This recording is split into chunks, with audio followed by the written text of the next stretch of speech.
Hello, Lisa here. Welcome back to my channel and welcome to Tarot with Training Wheels. Lesson number 5.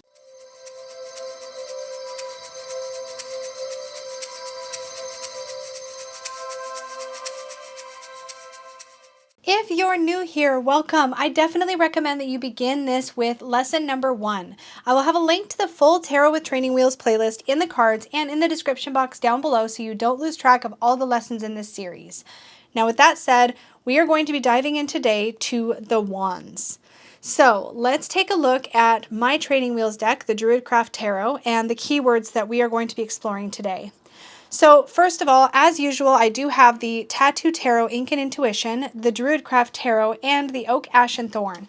I've chosen these two decks because this one is a pip deck and this one is an animal deck, both of which can be a little trickier to read if you're just getting used to the cards. I really wanted to show that a single keyword can help you to learn the meaning even if the artwork is totally different.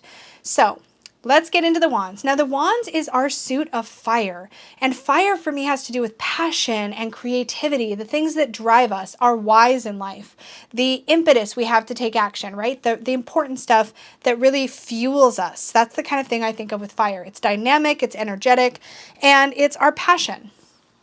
So we begin with the Ace, the number 1, and the word I like to use for the Ace of Wands is inspiration. And I think it's because really when I think of the Wands as like a creative suit or the suit of the thing that really we want to do, our thing in life, you know, I really feel like the Ace or the beginning or the potential of that is inspiration. We are inspired to start a new thing, a new project, a new adventure. And so I really love the word inspiration for that. And visually, we see a big wand sort of highlighted, and it's kind of like this thing that feels really intriguing and full of wonder. And I feel like that's true in all 3 of these cards. We have a hand holding the wand here, the wand sort of hovering in the air in this card, and our fox sort of gazing up at this wand. It's really common to see some sort of growth or expansion happening on the wand too, which can be a nod to the growth and expansion we experience when we follow our inspiration. So I love the word inspiration for the Ace of Wands. Next, we have the Two of Wands, and this to me is a card all about possibility. We often see artwork in Rider-Waite-Smith based decks where we see a figure standing with 2 wands and sort of looking out over the horizon or over the distance. And you get this idea of like thinking about what comes next. Because when we have an inspiration, again, that was the Ace, the next step is to think about, well, what do we do with it? Like what's next? How are we going to go about this? There's a planning or a possibility that sort of is explored in the Two of Wands. And that's why I love the keyword possibility. In this pip deck, we just see 2 wands. You could see that as a doorway or a choice between 2. It's definitely an exploring of ideas for sure.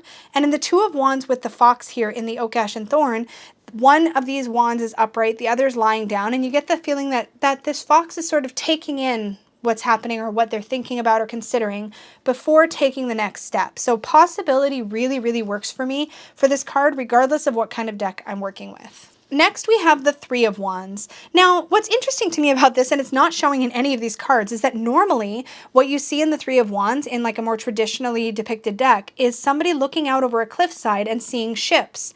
And I used to remember hearing that oftentimes the meaning for the Three of Wands can be your ships coming in, but that never quite made sense to me personally because I feel like the 3 is still really early in the journey when we're still figuring things out. I feel like it's just the beginning. It's like if the 1 is the inspiration and the 2 is the possibility of really considering how it might take shape in the planning, then the 3 for me is when we actually take those first tentative steps down the road or towards our goal, whatever that goal might be, whatever we've been inspired to do or create.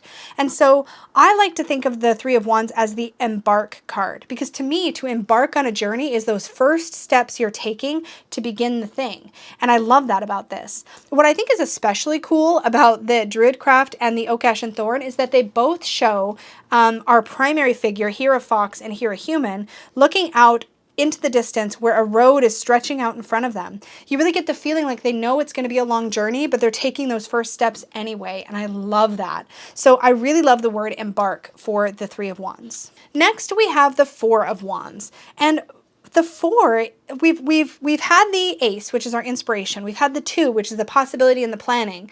The 3, we've begun the journey. Well, the 4, we've actually gotten somewhere. Here, our road has actually led us to a place where we can build a home or create a structure. Here we have 2 foxes. It looks like they might be committing to one another in some kind of marriage, or they're building a home or a family together. There's this idea that we started our journey and now we've reached a point where we can pause and enjoy the actual journey itself. There's this idea for sure of enjoying the journey, but more than that, I feel like there's a moment of sort of looking at where you've come from and where you are right now and celebrating that milestone that's been achieved.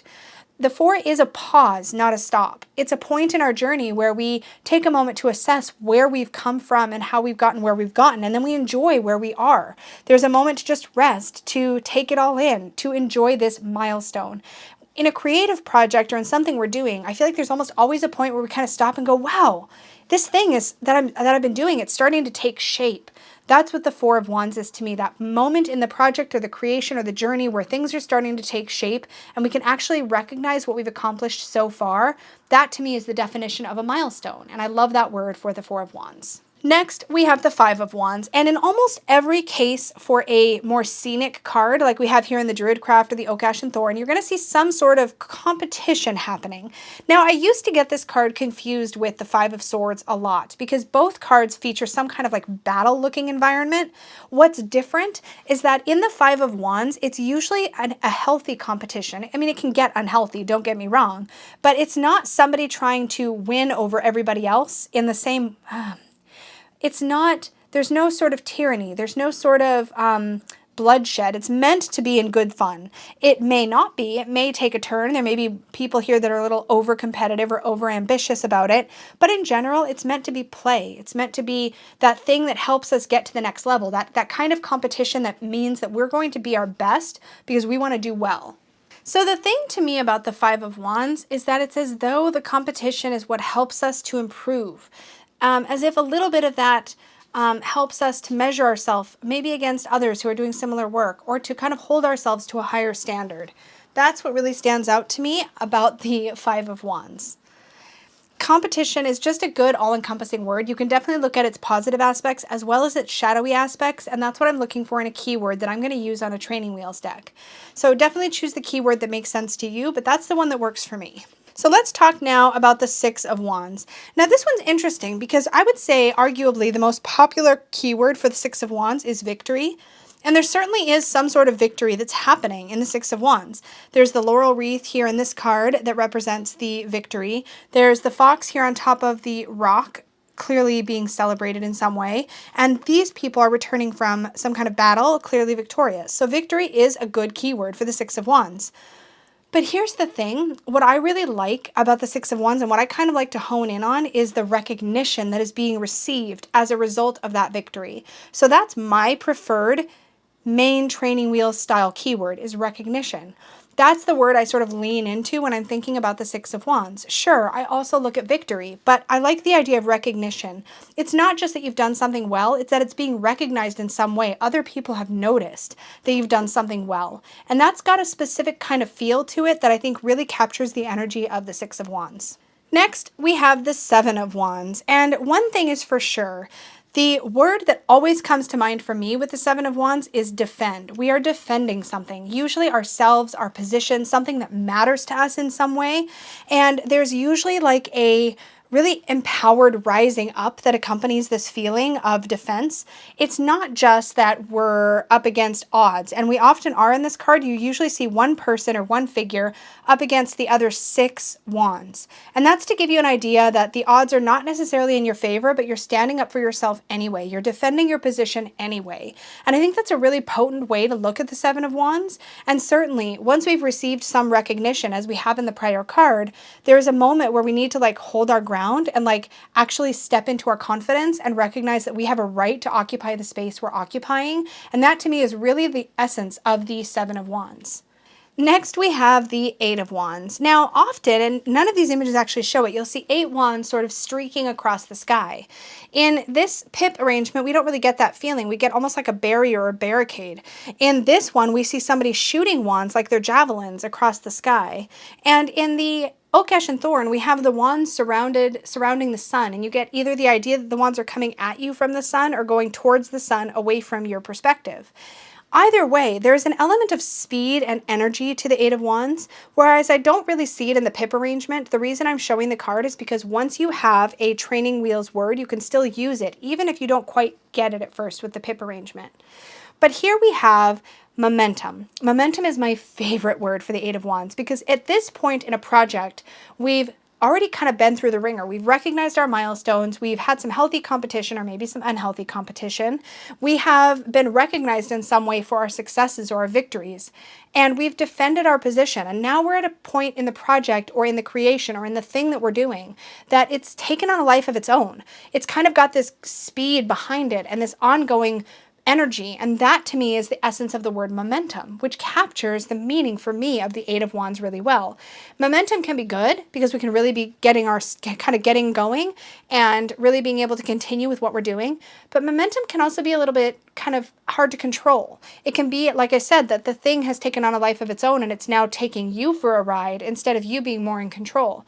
There's a number of ways to look at momentum, but I really love a single keyword of momentum for Eight of Wands if I'm going to pick just one keyword. Next, we have the Nine of Wands, and this is a little different than the Seven of Wands. In the Seven of Wands, we were defending ourselves against an onslaught that was visibly coming towards us. There was 6 wands coming at our central figure, and they were sort of holding their ground, their sometimes higher ground, against those 6 wands that are coming on.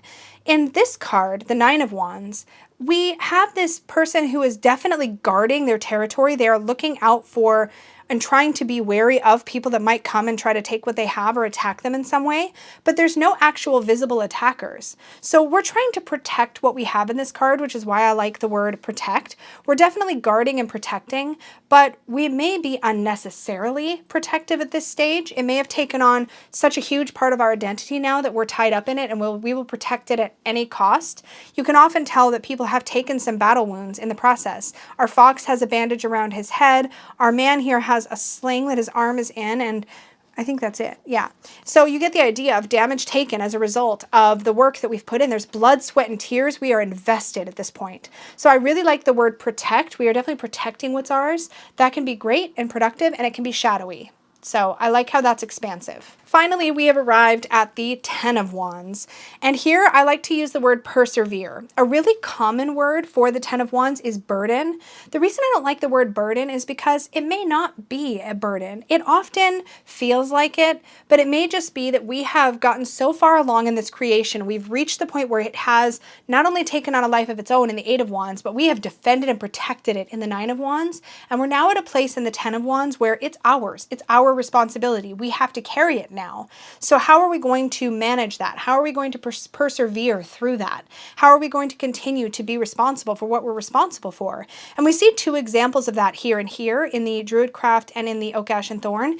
In the Druidcraft, our primary character is managing his burden, his responsibilities by hefting them over his shoulder and keeping going, even if it is hard. Our Nine of Wands, or excuse me, our Oak, Ash, and Thorn figure is maybe smartly or maybe not smartly taking a nap and just going, screw it, I'm not going to do it right now. And that can be both good and shadowy. It could be that they're managing their energy so that they can carry their wands more effectively, but one of their wands is half in the water, and you almost get this feeling like, ooh, but that one might get away from you if you're not careful. There's a lack of vigilance here that could represent being just really tired and exhausted. Oftentimes in the Ten of Wands, there's a call to maybe delegate some of that responsibility so that you're not so overwhelmed by it. But in any case, finding a way to persevere is truly the message of this card, in my opinion and in my experience. So I feel like that's a word that works really, really well if I had to pick just one. So persevere for the Ten of Wands. All right, it's your turn. So take your wands and take a look at them. Take a look at all of the keywords that you've chosen and spend some time maybe journaling about those keywords and what they mean to you. Again, I can't stress this enough. Building a relationship with what each keyword you choose to use on your training wheels deck is the most important part of this process. It's great to use it to compare against other decks to get an idea for how the word holds up, but it's even better to really know what inspiration means to you, or possibility, or embark, or milestone, or competition, or whatever word it is you've chosen. If you don't like a word that I've chosen, please don't feel like you have to use it. I know I say it in almost every lesson, but it can't be stressed enough. If you don't like the word inspiration for the Ace of Wands, read about the Ace of Wands and pick a different word. Pick a word that's going to be memorable to you and make sense to you, so that when you pull this card, instead of worrying that it's the Ace of Wands, you just see inspiration and you know what that means, or possibility and you know what that means. And this is where we're going to start to really see everything sort of take shape, is as we get to know each individual word and put it into practice. This is a lot of fun. I'm really excited to get into the rest of the lessons with you. As always, if you are enjoying Tarot with Training Wheels and you want to go even deeper and really explore the breadth and depth of these cards and really develop an even more expansive tool for yourself to work with and learn the tarot, I definitely encourage you to check out my Tarot Bootcamp for Beginners course. There will be a link in the description box as always, but this by itself is meant to be a course that will take you to being able to read the cards just using these single keywords throughout the course that I'm offering here on YouTube. So with that being said, thank you again so much for joining me. Please do remember to click the like button if you enjoyed this video, subscribe if you're new here, and don't forget to click the notification bell so you're notified of all my future videos. Thank you again so much, and may your magic always shine from the inside out. Bye guys!